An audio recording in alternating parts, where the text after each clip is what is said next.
Welcome back, guys, to a video here in the Cedar Swamps of northern Wisconsin. You know, I got a lot of inquirers from people from different states asking about a cedar swamp, versus what they see in the tamarack swamps, a spruce swamp, or a balsam swamp. Here in a cedar swamp, you have mature cedars, and you can walk through a lot of the areas itself. But what it attracts for animal life is unbelievable. And the dynamics that take place in these swamps, you will understand by the end of this video what I'm getting at when we walk through some of these, and I'll explain some things to you. They have wonderful trout streams. My gosh, I fish brookies and browns coming through here. Unbelievable.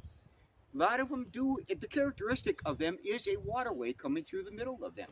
And that's your source of water for the whitetail and other animals. When you have a waterway like that coming through, it's unbelievable, the animal life that you see along here. All that does is it brings in the fishers, it brings in mink, it brings in otters, it brings in raccoons, and when they're fishing for the minnows and the crustaceans and the frogs, whatever it may be. Then it steps up a little bit and you have your bobcats, you have your coyotes. Now those, they come in here, also the fishers themselves, they feed on red squirrels. I've seen fishers go right up a tree after a red squirrel. It freaked that squirrel out to see that happening. Nevertheless, and in the winter, those coyotes and bobcats, they will feed on snowshoe hare, if possible. Everything comes down in these swamps in the winter. Now, also a lot of times you got to remember there's a lot of black bear. They love it because it's dark, it's cool, and it's wet. And on top of that, they hibernate. I'll show you places where possibilities of hibernation takes place up here. Now we get to the whitetail story. Some of this could be brutal, but I'll tell you the truth.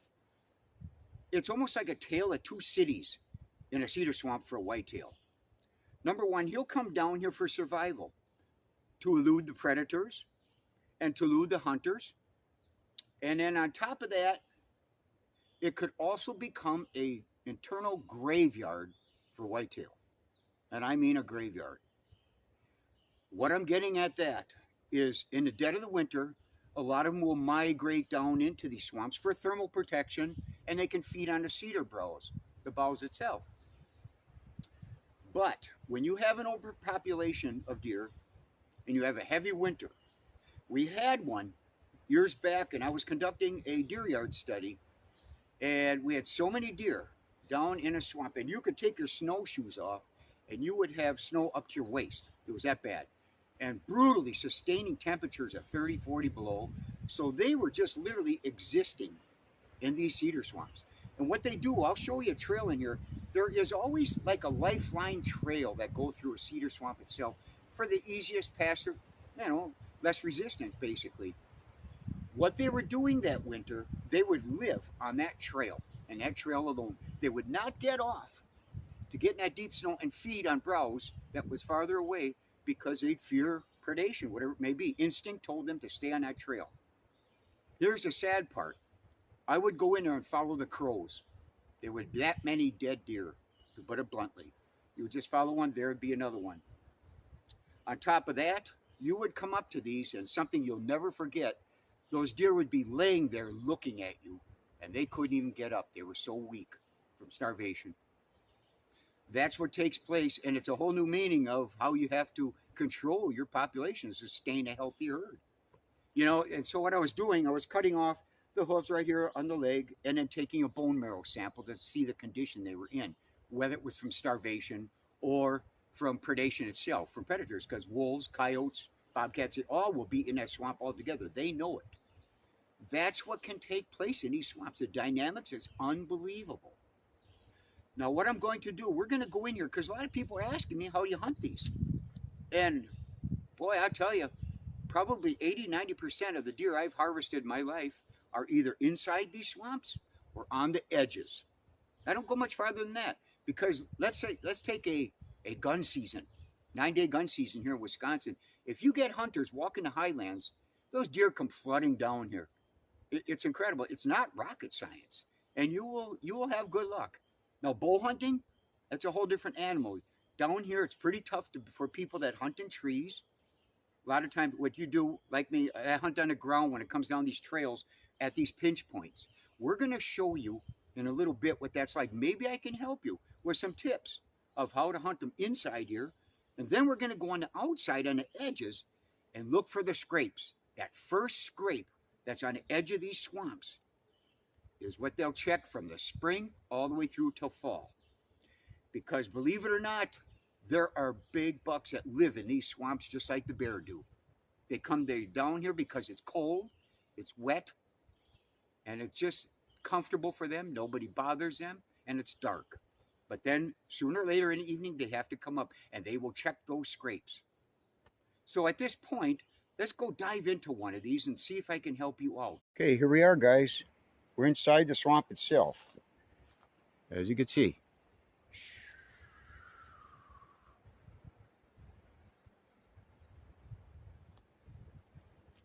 Now, if you notice, we're going to pick up on a trail already. There's that lifeline I was talking about in the beginning.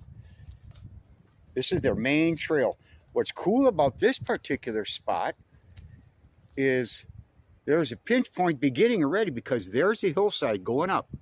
It's very tight here. See, some of these will get real narrow and then they'll get real wide. And you want to stay as narrow as possible. You get out in the middle of these swamps, you're going to be like a lost puppy. You got to stay tight. See this trail?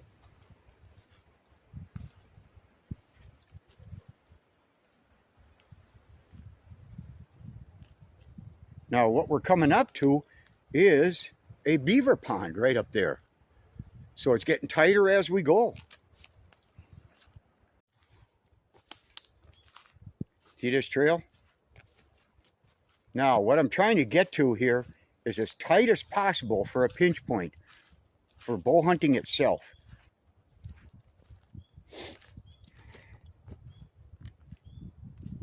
Now look at how tight it's getting. There's a hillside. There's the pond right there.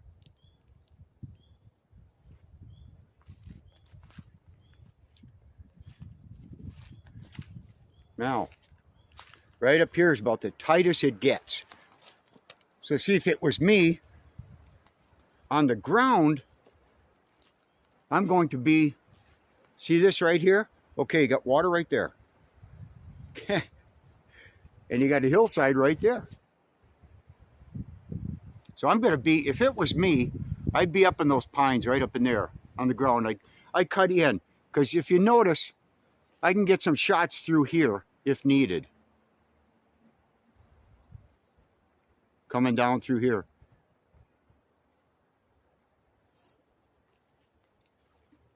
Because this is a tight spot, and they're using this trail big time. Because if you look around, see what I mean? They're coming through there. They're just feeding through. There's that hillside. Right up through there. So you can bury up in there and get some shots through here. That's what I'm talking about, a major pinch point in a cedar swamp. Right there. They can't go any farther. Now look at this trail here. Now this guy, he's going all the way up. He's feeding up. Now if you notice, look where they're coming from. See that up there? There's your highlands. Now if a guys were tree hunters, they could be right up in there. They're coming down through here, see? That's the ultimate pinch point right here. Because here's your water. You can't go any farther. See? And up you go.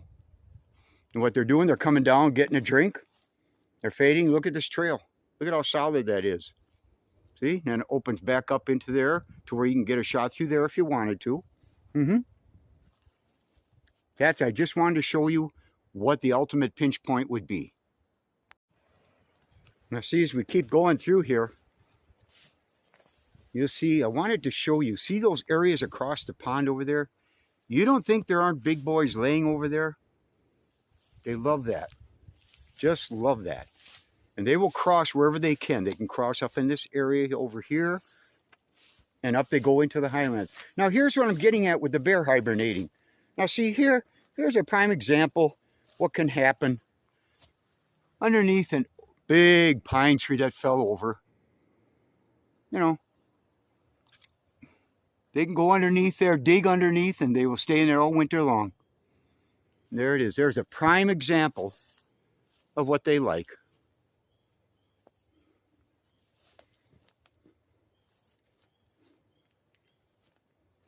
Boy, see where it starts getting thick? Now, I'll tell you the truth. When it gets up to here, see, here's what I'm getting at. They can know who's going to bother them over there. Nobody. They come across, and up they go into the highlands.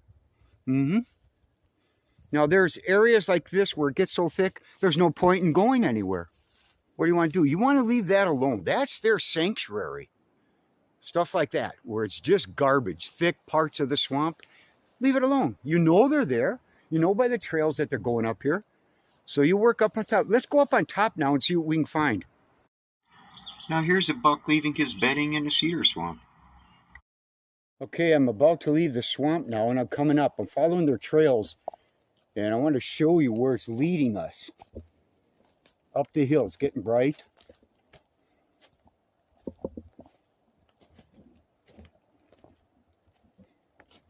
See where it goes? This would be an ultimate spot. Ultimate. You're in the middle of nowhere. Look at this opening. Look at the browse you got. Raspberry, blackberries. They could feed on all those. Look at how they nip off the tops. Oh yeah, this is beautiful. See, look at this little corner. And just like I said, what do? They head right down into the swamp. You can see where they go. Look where they come through here. Look at that rub. Look at in here where he stages. Historical. I'll be darned. See, this is what you got to find. Little back openings like this just before they enter to go down. Because you got to remember, a lot of the other bucks, it's not, everything isn't etched in stone.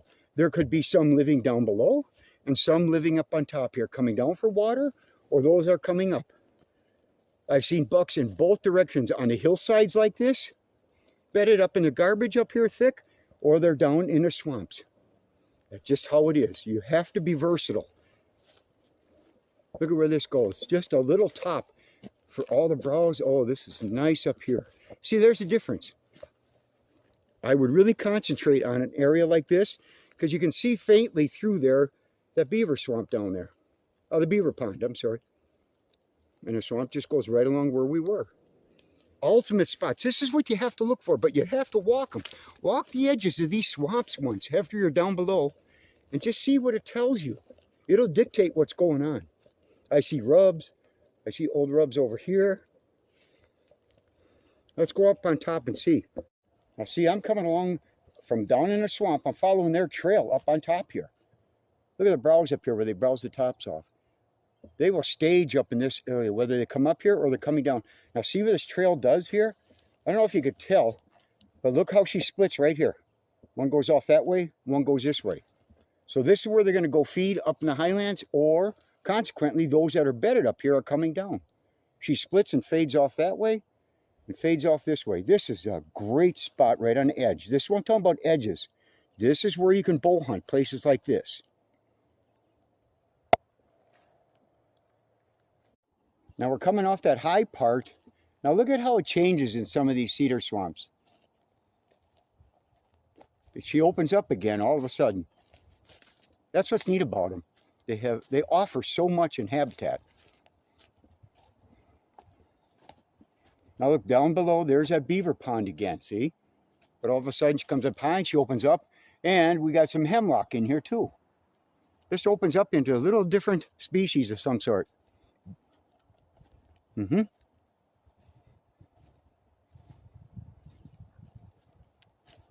Now see this area where it opens up like this, great gun hunting spot.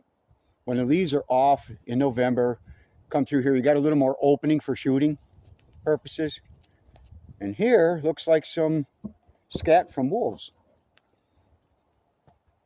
Yeah, I'd say by the size of it, I'll be darned. Coming through this open area, running the edge. They do feed on beavers. They do like beavers, I'll tell you that much. Now see how she opens up? We're going to go down in there We're going to go back up and we're going to look for some scrapes up there. Now I'm back up in the hardwoods. In that direction is a swamp that we were just in. A couple 100 yards away, it drops way off. I came up here for a point when I talked about scrapes. Obviously, when there's bucks down working along those swamps, they're going to come up here for the oaks. There's a lot of good acorn areas. I know this area. And I tell you, here's my point. When you're looking for scrapes, these guys will fall right away. They'll see the first one way up here in the hardwoods. And there it is, okay? You're going to see that, and they're going to hunt this. Maybe they'll get them on a certain day, but by the time they get to these areas, too late. See? And there's a little trail. I'm just following the trail here. And this should be another one I just saw. Now see here? Now see, that's what I mean. He's busy. He likes this area. He's catching the does as they're feeding on acorns at night. He's got that worked over. There's the scrape. Okay? He's hit it pretty hard. But if you want to sit here, that's fine. But a lot of times, I've tried this years ago, and it was a waste of my time, unless it was right during the rut itself, and there was does running around in here. But other than that, I wouldn't. See, now I'm working back towards the swamp itself. I made a big loop, came up in the highlands, and I'm working my way back down just to show you what these scrapes can be that are real close to the swamp itself. Now I noticed coming through here, I saw a brown branch over there. And I'm willing to bet that's another scrape up in this area itself. See, they don't really mean a lot. Some guys have good luck on them, that's fine. There's a brown branch over there hanging. Let's go take a look. That's what I look for. If you got a dead branch somewhere, go to it. See what the story is. See? Just all the hardlands. He's just floating around. But you don't have any pinch point here. You have nothing. You could sit on them if you want. Might get lucky a certain time. Now see here, let's see. Sure enough, now look it. See, now he's just floating around here. He made a scrape here.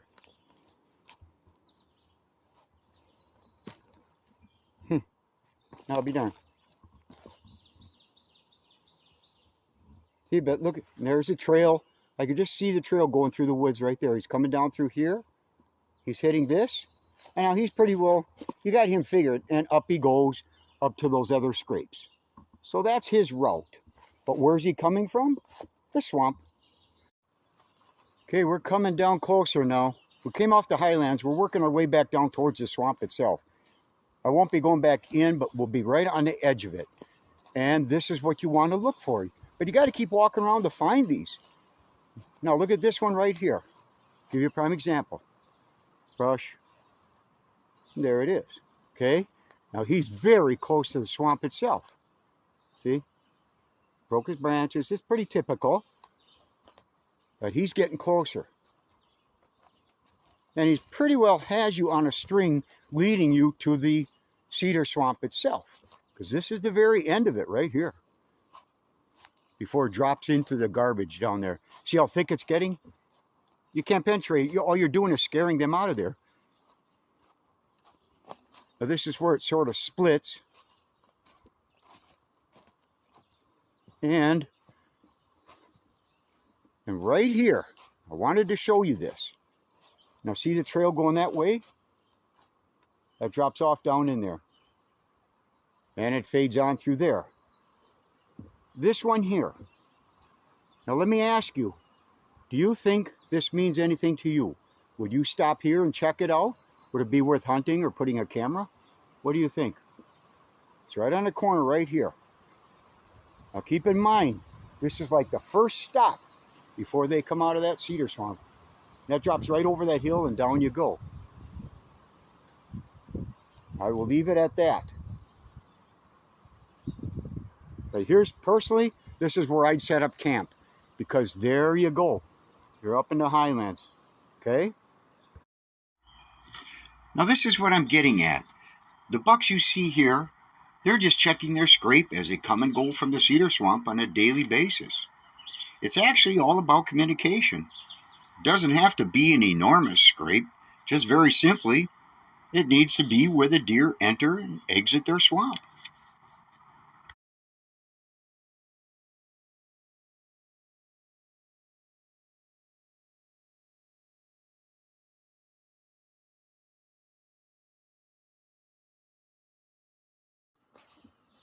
Now, another thing I wanted to point out too, as we're leaving the area, the sure sign too is the rubs. There's rub. Okay. There. And I'm sure there's other ones dotted in the area, but at least it signifies that he's hanging around here. There's another one. Okay. And there you have it. Now that's a basic tour of what can take place when you go through a cedar swamp. Okay? That's what people are asking for, and that's what it has to offer. You look for your pinch points down there and look at the edges, what they're feeding on the edges itself, and then you come up on the edge of this highland, and you have to settle in on that first scrape. That is your highest percentage. I'd set up camp right in this area, but that's your highest percentage right there. Now, other than that, if you want to be down in that trail that's along the edge by the beaver pond, that's great too, because they have nowhere else to go but along that lifeline itself. Other than that, I hope you have a different understanding of what it's like down in there, what a cedar swamp has to offer versus a tamarack swamp, a spruce swamp, a balsam swamp, hemlock. They're different ecosystem in its own way. The variety of animal life and what the deer do that hang out in that area like that itself, it has enough openings where they can go through there.